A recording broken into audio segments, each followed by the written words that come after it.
Hello everyone. In this video, we are going to discuss about the paroxysmal nocturnal hemoglobinuria. So paroxysmal means episodic, nocturnal means the hemolysis is happening in the night, predominantly during the sleep time. And hemoglobinuria means it is predominantly intravascular hemolysis. So in the basics, we have already discussed that there are two types of hemolysis, intravascular and extravascular. And hemoglobinuria is classically found in intravascular hemolysis. So all these things we have already discussed.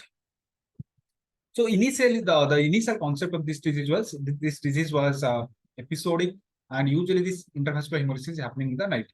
But we'll discuss all those things again, and we'll also discuss that actually this concept is not true. These patients can also have chronic low-level hemolysis, and it's not always paroxysmal and nocturnal. Okay, we'll go into that, but before that, we'll just try to understand the pathogenesis. Now, PNH is actually, it's a very fascinating disease because this is the only hemolytic anemia that happens because of an acquired genetic defect. We have discussed about the membranopathies like hereditary spherocytosis. We have discussed about the enzymopathies like G6PD deficiency.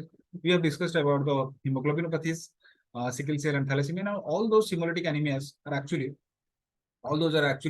because of some inherited mutations. Okay, so mutations in those cases were inherited, but here this is a condition. This is a hemolytic anemia which happens because of a genetic defect, but that genetic defect is not inherited. It is actually acquired. So it's an acquired genetic defect, and this genetic defect is happening in the X chromosome. Actually, X chromosome is carrying a gene that is known as PIGA gene. That is known as PIGA gene. What do you mean by PIGA? It is phosphatidyl inositol glycan complementation group A. Phosphatidyl inositol glycan complementation group A. Now, this PIGA gene, what is the product of this PIGA gene? So this PIGA gene will produce a GPI anchor. So they will produce the GPI anchors. What is GPI?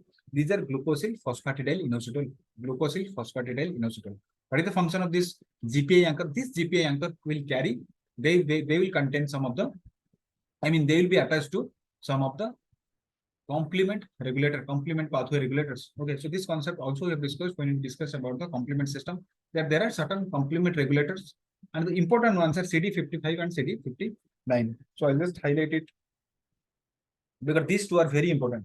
CD55, which is otherwise known as the decay accelerating factor, and CD59, which is otherwise known as the membrane inhibitor of reactive lysis. Okay, so CD55, otherwise known as the decay accelerating factor, and what is the function of this? They will inhibit the C3 convertage and also the C5 convertage. Then CD59 or membrane inhibitor of reactive lysis, this will inhibit the membrane attack complex. So all these basics we have already discussed. Okay, so the function of this GPI anchor is to carry all these negative complement regulators. And also there is one more protein, that is C8 binding protein. And you must be knowing that C8 is a component of membrane attack complex. That is the terminal, it's a terminal complement protein. Okay, but the important ones are CD55 and CD59. So normal function of these proteins is to inhibit the complement pathways. Okay, so they will inhibit the complement pathways. So can you tell me what will happen if the patient has a PIGA gene mutation, subsequently leading to decreased GPI anchor and subsequently causing decreased negative complement regulators on these cells? Okay, so what is going to happen? So these cells will have deficiency in these negative complement regulators, and because they are deficient in these regulators, there will be excessive activation of the complement proteins, excessive activation of the complement pathway that will cause damage to the cells. Now, what are the cells that are predominantly affected? Now, this PIGA gene is predominantly present in the hematopoietic stem cells, especially the myeloid stem cells. Okay, so you can remember, like, these are actually myeloid stem cells in which this PIGA gene mutation can happen. And what are the products of myeloid stem cells? So they will produce, they can go into the erythrocyte lineage, they can produce RBCs, they can produce the platelets, they can produce the granulocytes and monocytes. Okay, so RBCs, platelets, granulocytes and monocytes, now all these cells will have this defective GPI anchor, leading to decreased surface expression of this negative complement regulators. Okay, so all these hematopoietic stem cells are affected, especially the myeloid stem cell lineages are affected. Okay, now next concept is this PNH can happen even if a single PIGA gene is mutated. It's very simple to understand. In males, we have only one X chromosome, and if that is affected, definitely the patient is going to have the disease. But what happens in females? You must be thinking that females have two X chromosomes, so how can single gene mutation can cause the disease? But you must have studied in genetics also that even if females have two X chromosome, one X chromosome is always inactive. That is because of lionization. Lionization is a random inactivation of one X chromosome in the females. Okay, so in females also we have only one active X chromosome, and if mutation is happening that in that active X chromosome, there will be, and those patients will also have manifestations of PNH. So single PIGA gene mutation can actually cause the disease. Okay, so this you have understood. Now we'll see how actually it will cause the disease manifestations. Before that, we need to understand the concept of PNH clone. So how do you mean by PNH clone? So PNH clone is actually, it's a subset of myeloid stem cells which carry this PIGA gene mutation. That means those subset of myeloid stem cells will have defective GPA anchor and will have defective surface expression of this complement regulators. That is known as a PNH clone. So I'll repeat again, PNH clone is a subset of myeloid stem cells which are carrying the PIGA gene mutations and subsequently leading to decreased surface expression of these complement regulators. Important ones are CD55 and CD59. Okay, so that is known as a PNH clone. Now, what they have found is small amount of PNH clone, I mean, small subset of PNH clone can be found in normal individuals also. It can be found in normal individuals also. As you can see here, so this is inside the bone marrow. Actually, these are the normal myeloid stem cells which are carrying a GPA anchor. As you can see here, they are carrying a GPA anchor. So these are the normal myeloid stem cells. But if you look at this one is actually not carrying a GPA anchor. That means this is a myeloid stem cell which is myeloid stem cell which is having the PIGA gene mutation. It is having a PIGA gene mutation. So this is actually a PNH clone, and we can appreciate that the PNH clone is very small, and there is predominance of the normal myeloid stem cells. But what happens in some situations that there will be some kind of autoimmune reaction. Now, this autoimmune reaction can actually activate some of the T cells which can recognize the self myeloid stem cells. Now, these T cells can recognize the normal myeloid stem cells. They have hypothesized that these stem cells, these reactive T cells, these are actually directed against the GPA linked antigens. Okay, so these T cells are actually produced against some of the normally expressed GPA linked antigens. So that's why these T cells can damage those myeloid stem cells which are carrying the GPA anchor. That means they can damage the normal myeloid stem cells and they will selectively spare the PNH clone.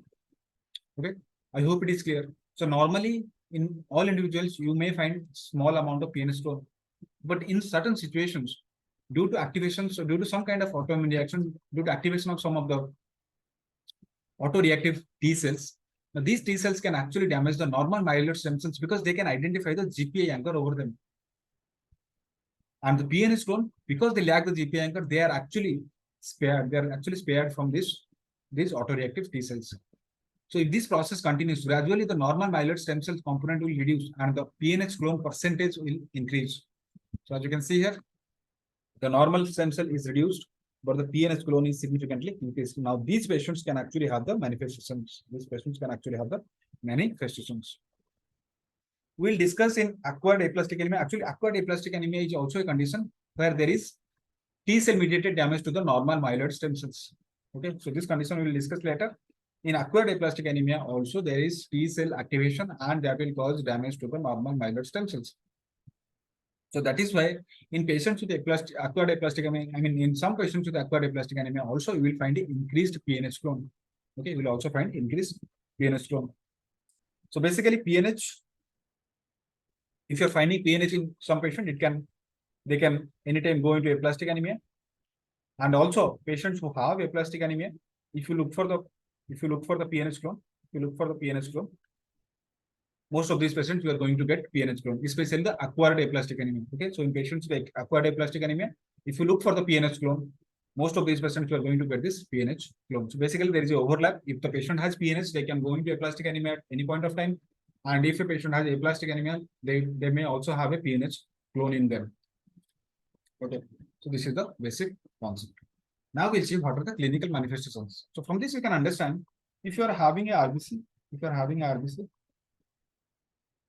And this RBC is not having the CD55 and CD59. CD55 and CD59, these are required for what? These are required for inhibiting the complement system. They are required for inhibiting the complement system.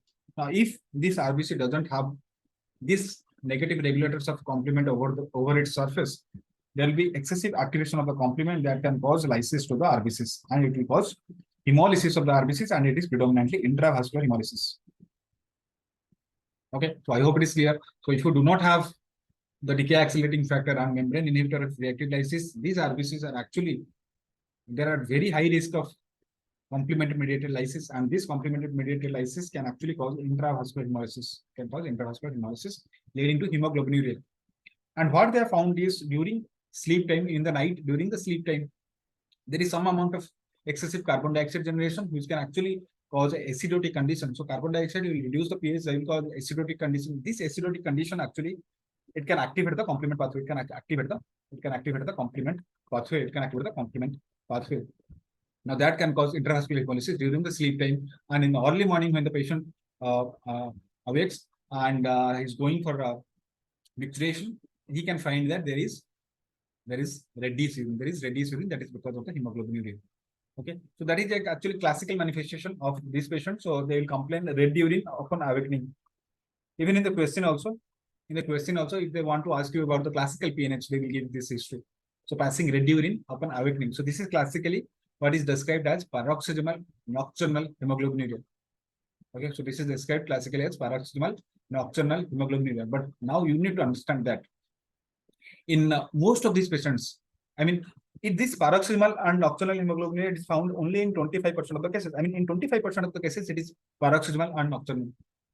That means rest 75% of the cases, it is actually a chronic low-level hemolysis that is happening continuously. Okay, of course, it depends on the amount of PNH clone. If you have a small clone, they will have lesser hemolysis. If you have a larger clone, there will be predominant hemolysis. Okay, so most of these patients will have chronic low-level intravascular hemolysis, and we all know that whenever there is whenever there is persistent intravascular hemolysis, these patients are losing hemoglobin in the urine. So that's why they will ultimately develop iron deficiency anemia. Okay, so many of these patients actually present with simple iron deficiency anemia to the hematology OPD, and often more and more investigation will reach to a point that these patients are actually having paroxysmal nocturnal hemoglobinuria, that is PNH.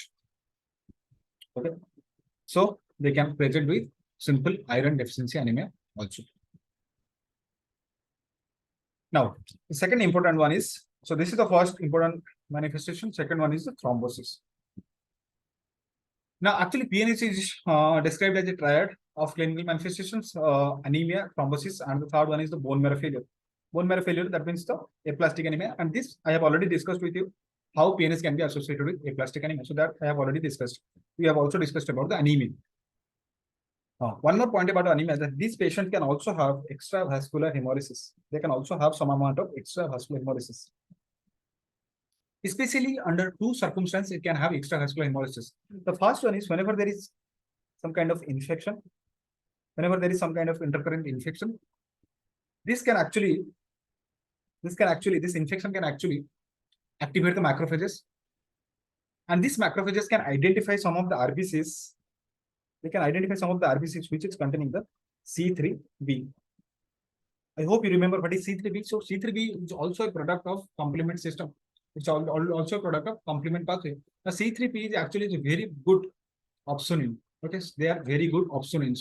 So if sometimes the C3b can bind to the RBC surface, it can bind to the RBC surface, and these RBCs which are bound to C3b, they can be recognized by the macrophages, and that can also cause extravascular hemolysis. And this predominantly happens whenever there is an intercurrent infection.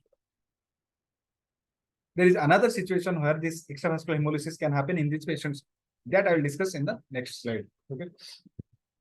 Now we'll come to the thrombosis. Now, this is a very interesting phenomenon that happens. That means the patient is having anemia, and along with that, there is increased risk of thrombosis also. Now, actually, there are various mechanisms of thrombosis. One of those mechanisms is whenever there is intravascular hemolysis, there will be generation of free hemoglobins. Okay, whenever there is intravascular hemolysis, there will be generation of the free hemoglobins. So now, these free hemoglobins, apart from binding to haptoglobins, sometimes this free hemoglobin can also bind to nitric oxide. This concept also we discussed when we discussed about the sickle cell disease. Okay, so free hemoglobins can bind to nitric oxide. Now, nitric oxide is actually very helpful in preventing formation of a thrombus. It can actually dilate the vessels. It can reduce the platelet aggregation. So nitric oxide has various effect on preventing thrombus formation. So due to intravascular hemolysis, because this free hemoglobin can bind to nitric oxide, it can actually reduce the concentration of nitric oxide, and this reduction in concentration of nitric oxide can actually lead to increased risk of thrombosis. But apart from that, sometimes there will be this activation of complement. This membrane attack complex can actually activate, it can injure the endothelium. Okay, sometimes the membrane attack complex can actually injure the endothelium. The endothelium, normal endothelium has various properties to prevent thrombus formation. And whenever there is endothelial damage, that can also predispose, that can increase the risk of thrombosis. This we must have studied in the basics of thrombosis, that whenever there is endothelial injury, that can actually increase the risk of thrombosis. Apart from that, this membrane attack complex can also damage to the platelet. It can cause activation of the platelets, leading to release of the platelet granule contents. That also helps in production of the platelet drug and subsequent thrombosis. Okay, so these are some of the mechanisms. Of course, there are various other mechanisms, but these are some of the important mechanisms that you have to remember. So these are three important mechanisms that you have to remember. Free hemoglobin, reduce nitric oxide, membrane attack complex can damage the endothelium, membrane attack complex can damage the platelet surface, leading to activation of the platelets and subsequent thrombus formation. Remember, around 40% of these patients will have venous thromboembolism. And this thrombosis, this is the most common cause of disease related death. Okay, so most common cause of disease related death is because of this thrombosis. And interesting finding is that these patients will have thrombosis at unusual sites. You must have studied that usually the venous thrombosis, the most common location is the lower limb. So lower limb deep venous thrombosis is the most common location for venous thrombosis. But in these patients, there is increased risk of cerebral vein thrombosis and hepatic vein thrombosis, leading to Budd-Chiari syndrome. So this is Budd-Chiari syndrome that happens because of hepatic vein thrombosis. And this unusual site thrombosis can happen in these patients with PNH. We'll discuss about more on this because these are they itself have separate topics. So we'll discuss about the cerebral vein thrombosis, about the Budd-Chiari syndrome in the respective systems. So I'm not going into details of those, but they can have the CVT and Budd-Chiari syndrome, that is the hepatic vein thrombosis. So all these things can happen in patients with PNH. Of course, they can have the lower limb DVT, they can have pulmonary embolism, but they can also have unusual site thrombosis like CVT and Budd-Chiari syndrome. Okay, so many times in the exams, if they want to ask you about the PNH, one history is, I told you already, that they'll give this history of red urine upon awakening, and the second history they usually give is about the Budd-Chiari syndrome. So Budd-Chiari syndrome usually it presents with tender hepatomegaly and ascites. Okay, so if there is a blockade in the hepatic vein, so hepatic veins, they are going into the IVC and ultimately draining to the heart. So if there is blockade in the hepatic veins, now this the liver cannot drain its content in the blood into the IVC. So there will be expansion. I mean, there will be enlargement of the liver and it will be tender, and also these patients will also develop ascites. So that will be the history they will give in the question if they want to ask you about the PNH. Of course, there are certain other conditions which can also cause this Budd-Chiari syndrome, but this is one of the very important manifestation of PNH. Okay, so these are the three important triads: anemia, thrombosis, and bone marrow failure. Now, the next point is the fourth one is they can also, some of these patients with PNH, because there is a defect in the myeloid stem cells, they can sometimes progress into MDS, myelodysplastic syndrome, or AML. So all these things we'll discuss subsequently. As of now, you remember around 5 to 10% of the PNH cases can actually land up in MDS by AML. So these are some of the complications. These are also dreaded complications of PNH. Okay. So one thing I will just mention here that aplastic anemia, PNH, MDS by AML, they have significant overlap. I mean, PNH patient, they can go into aplastic anemia and they can also transform into MDS by AML. Similarly, patients with aplastic anemia can also have PNH, and these patients can also go into MDS and AML. They can also transform into MDS by AML. Okay, so this is about the clinical manifestations. Okay, so now we'll see how are you going to diagnose this condition. Now, previously there was a test that is known as the Harms test. Harms test. This is otherwise known as the acidified serum lysis test. That means in the acidified serum, we will activate the complement and we will see for the hemolysis. So this was the initial test that was used for diagnosis of PNH discovered by Thomas Hahn. But now we are not using all these tests. We are doing a simple flow cytometry. Sometimes you also do gel card test, but the investigation of choice is flow cytometry. Flow cytometry. Now, flow cytometry, I'll discuss it in a separate video because that needs a little bit more understanding. But if I try to tell it in simple language, what happens in what we do in flow cytometry is we try to take the, if you're testing for RBCs, we'll take these RBCs in a tube like this. So, the RBCs will be flowing in a tube like this, and we'll provide some antibodies. Those antibodies are directed against this CD55, CD59. So, if we are giving antibodies which are, if you take this is a CD55 molecule, and this is an antibody. This is an antibody which is having a fluorochrome here. So it will have a fluorescent component here. So we'll give this antibody from the outside. Okay, we'll give this antibody which is attached to a fluorochrome probe.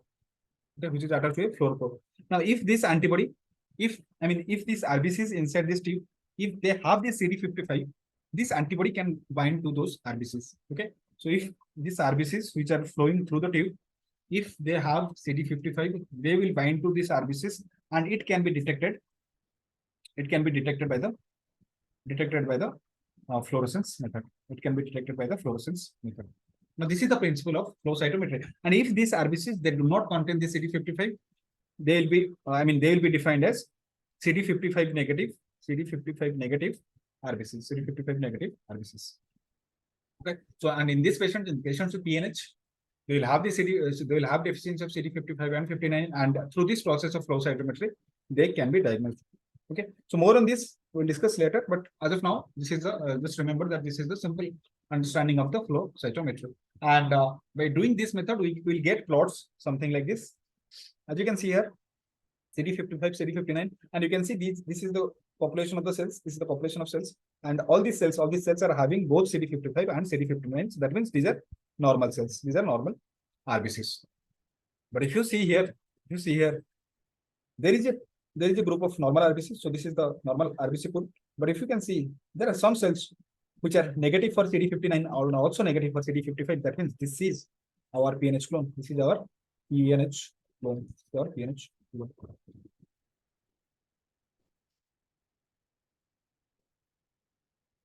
Okay.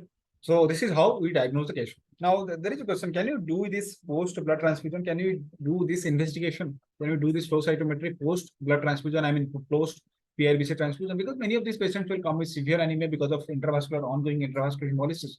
They can present with severe anemia, and we have to, in emergency, we have to transfuse them. And if you are sending sample on the next day, can we do the PNH? Can you do this flow cytometry? Actually, whatever we have discussed, this is for RBCs. Okay, this is for RBC flow cytometry. But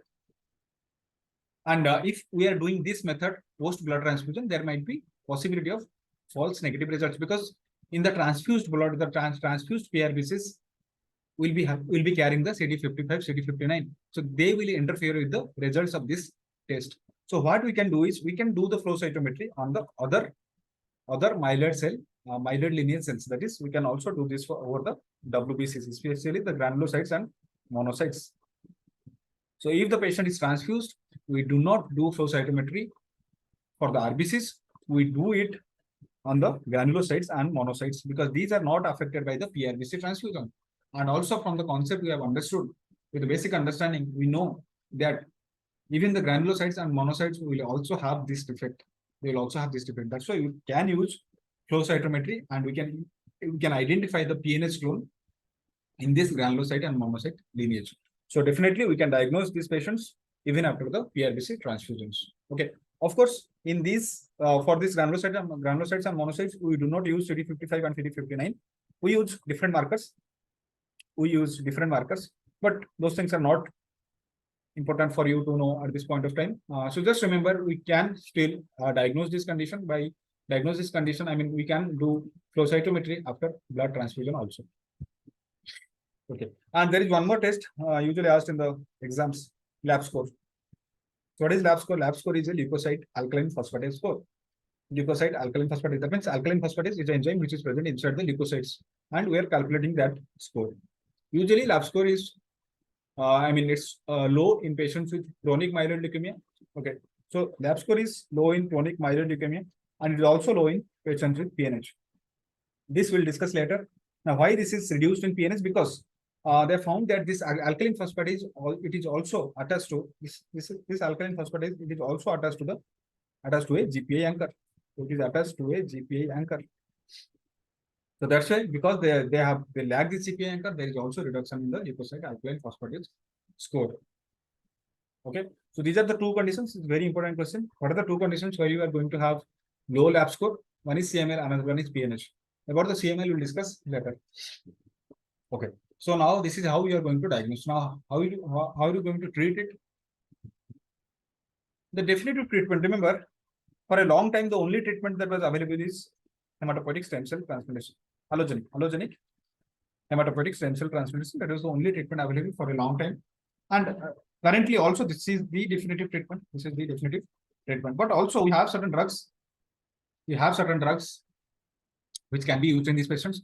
And one of the first drugs that is discovered is eculizumab. So what is the function of eculizumab? Eculizumab is actually the monoclonal antibody. MAB is monoclonal antibody. And this monoclonal antibody is directed against the C5 complement protein. It can actually block conversion of C5 to C5b. Okay, it blocks the conversion of C5 to the active form, that is C5b. And that is how it can actually prevent the formation of membrane attack complex. So if you are giving eculizumab, there will be no membrane attack complex. There will be no membrane attack complex. Okay, definitely. So that is definitely going to reduce the hemolysis. But there are two issues that you have to understand with eculizumab or ravulizumab. Okay. There are two important issues that you have to remember. The first thing is, we have discussed that membrane attack complex is very important for thin cellular bacteria like Neisseria. If you are blocking this membrane attack complex, there is always increased risk of Neisseria infection. Neisseria is going to cause Neisseria meningitis. The organism is Neisseria meningitis, which is going to cause meningitis. Okay, which is going to cause meningitis. So there is increased risk of Neisseria meningitis in those patients who have received eculizumab. So that is why all these patients whom you are planning to give eculizumab, you have to give them meningococcal vaccine. Okay, so prophylactically you have to give them meningococcal vaccine. That is one issue. Now, what is the second issue? The second issue is, if you are inhibiting this pathway, if you are inhibiting this conversion of C5 to C5b, there is excessive increase in there will be increase in the previous intermediates, the previous complement proteins. And because there is increase in the previous complement proteins, there will be excessive production of C3b. And I hope you remember what is the normal, what this C3b can cause. C3b can actually bind to the RBCs. Now that can actually cause extravascular hemolysis. It can cause extravascular hemolysis. That means eculizumab not only increases the Neisseria meningitis incidence, it can also increase the risk of extravascular hemolysis. So, as I have told you previously, I told you that there are two important situations where extravascular hemolysis can happen in this patient. One I told during the infections, and also if the patient is on eculizumab. If the patient is on eculizumab, there is also increased risk of extravascular hemolysis. That means eculizumab is good. It can prevent the intravascular hemolysis, but it is not preventing the extravascular hemolysis. Rather, it is increasing the extravascular hemolysis. So these are the two important issues that you have to remember about the eculizumab or ravulizumab. Now the scientists thought that how can we prevent this extravascular hemolysis also? If we can discover a drug which inhibits the C3 itself. If you inhibit the C3 itself, there will be no formation of the C3b, there will be no C5 convertase, there will be no membrane attack complex. That means if you can inhibit the C3, you can inhibit, you can reduce the risk of both extravascular hemolysis and intravascular hemolysis. And that drug is pegcetacoplan. Okay, so that drug is pegcetacoplan. Pegcetacoplan, actually, it can inhibit the C3 and it can inhibit conversion of C3 to C3b. Okay, so it is a C3 inhibitor, pegcetacoplan. It can actually reduce the risk of both intravascular and extravascular hemolysis. Okay. So this is about the drugs, eculizumab or ravulizumab. They increase the risk of extravascular hemolysis, increase the risk of nasal infection. So vaccination is must. Meningococcal vaccination is must before giving this eculizumab. And we have pegcetacoplan, which can actually block C3 and it can actually reduce the risk of intra and extravascular hemolysis both. Okay. However, you need to understand that these drugs are very costly, and it's usually not affordable by many of the patients. So that is why still allogenic stem cell transplantation is the preferred one. I mean, it's the preferred option for many patients. Okay, and that is the definitive treatment. That is the definitive treatment. Okay, so that is all about the paroxysmal nocturnal hemoglobinuria.